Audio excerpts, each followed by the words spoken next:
Merhabalar değerli izleyenler, Gül'ün Mutfak Aşkı YouTube kanalına hoş geldiniz. Sizler de biliyorsunuz kabak çok düşük kalorili bir sebze. Ben bugün düşük kalorili kabakla tam bir ana yemek tarifi sunacağım sizlere. İçerisine bir miktar kıyma ekleyeceğim, birkaç malzeme ilave edeceğim. Nefis bir tarif olacak. 800 gram kabak kullanacağım. Önce uzun şeritler halinde kabağı doğrayacağım. Sonra detaylı tarife devam edeceğim.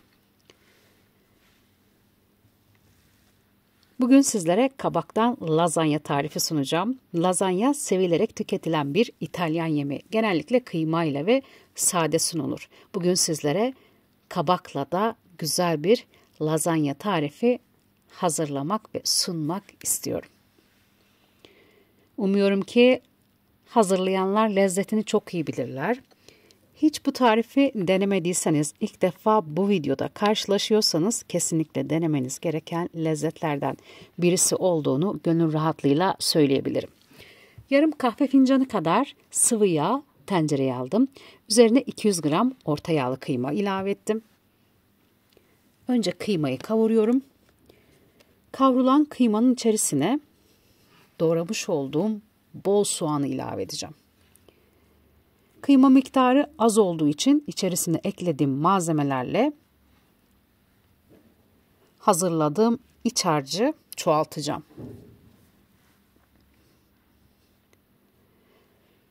Kıymayı soğanla beraber kavurdum.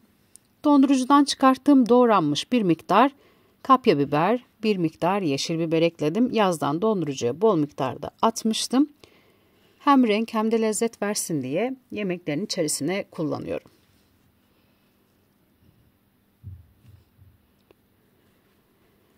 İki diş doğranmış sarımsak ekledim. Tuz, kimyon, nane, karışık baharat, pul biber, karabiber ekledim.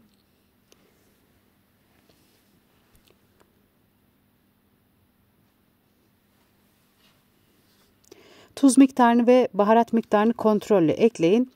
Benim eklediğim tuz miktarı ve baharat miktarı acı sevmeyenlere baharat fazla gelebilir. Tuzsuz sevenlere de eklediğim tuz miktarı fazla gelebilir. Az önce bir yemek kaşığı dolusu domates, biber salçası karışık ekledim. Yarım çay bardağı su ilave ettim. Hazırlamış olduğum iç harcı kenara aldım. Sıra geldi kabakları biraz kızgın tava içerisinde mühürlemeye. Yüksek ateşte çevirerek hem kabakları bu şekilde pişireceğim. Çok hafif, diriliğini kaybetmeyecek ama pişecek. Çevirerek kabakları mühürlüyorum.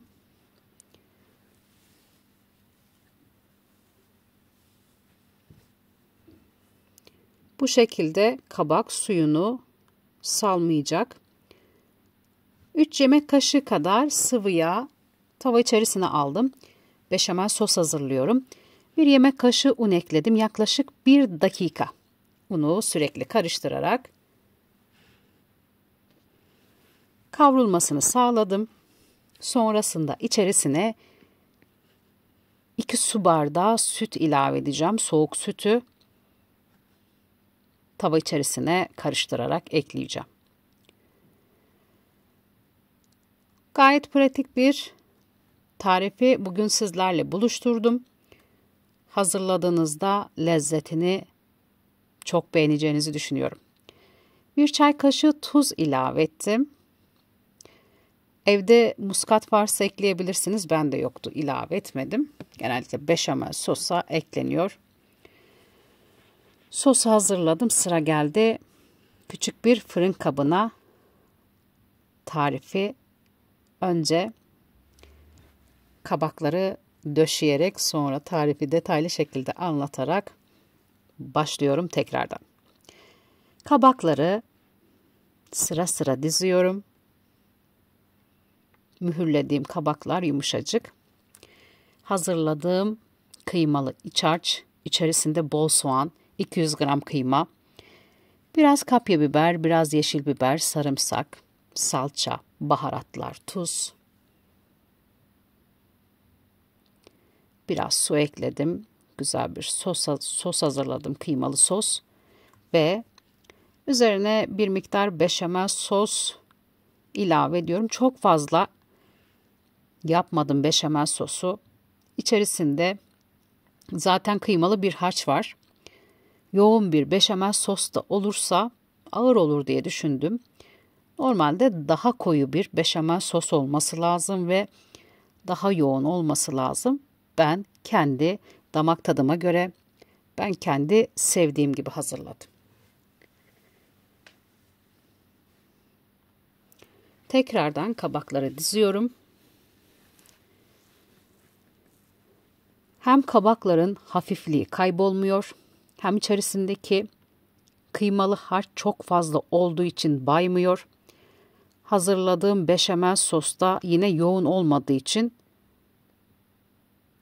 tıkamıyor.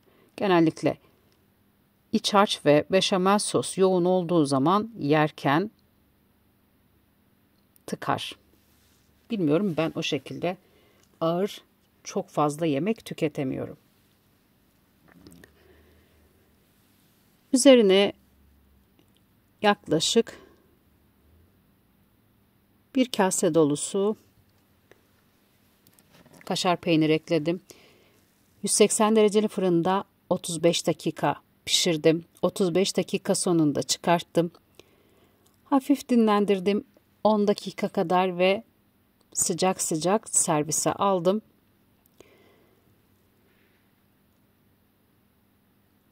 Sizlere daha yakından göstermek istiyorum. İlk dilimi alıyorum. Hemen kızıma verdim ilk dilimi. Kaptı götürdü. Ve hazırlamış olduğum tarifin üzerine bir parça dereotu ilave ettim. Ve en sevdiğim aşama tadım. Şimdiden hazırlamak isteyenlere afiyet olsun. Kanalıma abone olmayı, beğeni, yorum yapmayı unutmayın lütfen. Değerli yorumlarınızı videonun altına bekliyorum. Sizlerin görüşleri benim için çok önemli. Tarifin malzemelerini ne miktarda kullandığımı açıklama kısmında belirteceğim. Tarifin malzemelerine açıklama kısmından ulaşabilirsiniz.